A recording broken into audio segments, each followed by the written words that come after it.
Men Instagramda ham gapirib o'tgan edim. Video Instagramda ham ko'rgan bo'lsangiz kerak, oldingi videolarimizda sement to'g'risida gapirib o'tgan edim. Sement ko'p ishlatib bo'lmaydi.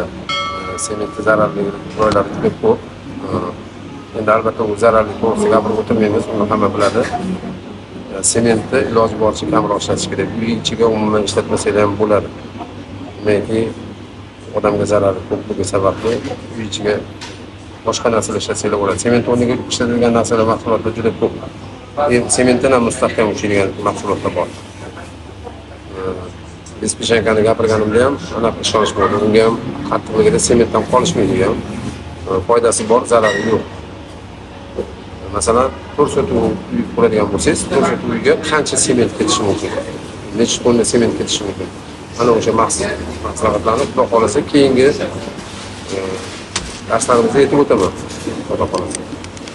Lekin sement o'rnini bosadigan mahsulotlar ham juda chiroyli, ham mustahkam egallab oladi.